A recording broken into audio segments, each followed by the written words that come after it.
Hey there, house hunters. It's Donnie Corn with the integrity team at Keller Williams at ColoradoForeclosureDeals.com. Well, let's get to it. We're standing out in front of 1013 East 11th Street in Pueblo, Colorado. This is just 30 miles south of Colorado Springs. And I got to tell you, we get inquiries all the time, Donnie. You advertise foreclosures, but where are those cheap properties? You know, those diamond in the rough deals, the really rough homes that I can buy for pennies on the dollar. Well, we may have found just the thing. This home is priced under $50,000. Listen, you could buy a BMW or this house. See what I'm saying? That's the price range we're at. Now, I'm not going to spoil the surprise by giving you the price, but suffice it to say that your payment on this property on a 30-year mortgage would wander around $250 to $300. Thank God for you, Facebook doesn't do smell-o-vision because this house doesn't smell all that great. But guys, though we make light of it, this is an excellent investment. I have a house just in this neighborhood, a few houses down, that's rented out for $600 a month currently. You could comfortably, with a little bit of work, rent this property out and cash flow $200, $300 a month, or this could make a perfect starter home for somebody who really wants to buy an entry-level home and do some work to it. Without further ado, let's check out 1013 East 11th Street in Pueblo. Here we go, walking up.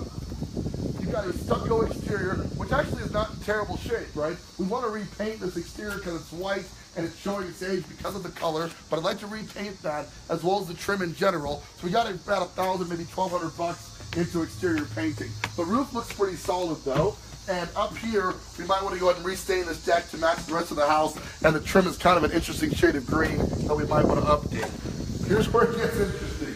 And my cameraman had a pretty violent reaction the first time. He's suffering right now, so you have to know the house does not smell great. We got some animal, definitely pet odors going on here. What's the cleanup for that? Well, guys, a good coat of Kills along the floor and some carpeting throughout to clean this right up. The other fact of the matter is it hasn't been aired out in a while. These foreclosures sit for quite some time, so it smells worse than it is, to be honest with you. We just need to open up, let some fresh air come through this property, redo the floors, and see we've got hardwood floors, which if you're so inclined to be refinished very cost effectively, would look wonderful in all this main entrance area here. If we are going to we're going to get rid of the floors, which is what I would do, I would knock out these two barriers here and just make this one very large great room and just carpet the whole thing. That's going to be a lot cheaper, a lot more cost effective, and a lot faster, and hopefully, in addition to the Kills on the floor, we'll do some job in masking the smell for us. Let's continue on.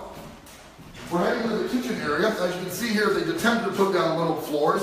And, for my money, we're going to go ahead and, probably readjust these floors with the rest of the flooring, put a new coat of lino down here, repaint the entire kitchen, touch up some of the, you can see here, the house is 1925 built, okay? So you're going to get some structural cracking there. This is not necessarily a deal breaker. It's something you got to factor into your rehab. At this point, the structure is fine. It's not falling down. But you're going to want to patch that for cosmetic reasons and accept that in about 50 years, they're all going to come back. Houses do move. That's the nature of the game, okay? So flooring in here, we continue on to what we'll call bedroom number one. Decent size, actually. Not much to report here except that we're going to need to paint it, re-floor it, and do our best to mitigate the smell in here, which is obviously pet odor, either cat or dog. The urine stains into the flooring, and the only way to get it out is to sand it and then go ahead and recoat it. So that would be another option to pull all this stuff up, but with Kills, we can seal that into the floor and then carpet over it. That'll be a lot more cost effective, save you some time and money. We're in the only bathroom in this house, and it's a 3/4 bath, and you can see here's kind of shower stall. It's a little busted up here, so we're probably going to have to buy one of the self-standing, freestanding units. Home Depot, you're looking at $500-600 for that. You get a corner unit, not a super expense. That'll fix that up. We got the toilet back here, and what we don't know, obviously, is about the plumbing. So that's something you want to check out in inspection. Make sure the sewer line is clean and is getting to the street properly, because that could easily be a $6,000 or $7,000, $8,000 repair if you got to jack up the street to put in a new sewer line. So you get a great deal in this property. Again, price below $50,000, but you got to be prepared to make an investment, and you got to have some cash to do it. Otherwise, a house like this could cost you a lot more than it's worth. So you do need to be careful. Here we are in bedroom number two. Pretty decent shape, a little bit of shifting here, but like before, we're going to patch this drywall. It's actually plaster at this area, so this is all going to be patched up, retextured, repainted. Listen, it won't be as good as new, but from a rental angle or starter home angle, at this price, price with a $250 a month payment, it's not going to be a bad deal, guys. You're just kind of buying an investment that's going to be worth more than you paid for it right out of the gate. So 2 bedrooms, 1 bath. We got about 1,000 square foot of living space, and we got a 1-car garage. Let's take you out back. I want to show you the backyard space before we wrap up.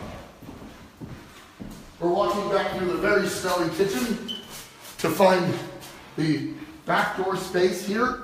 This is where your washer and dryer hookup's going to be located, and the property does have a basement, but it's extremely dark down there, so we're not going to head down there right now. Instead, we're going to head out back.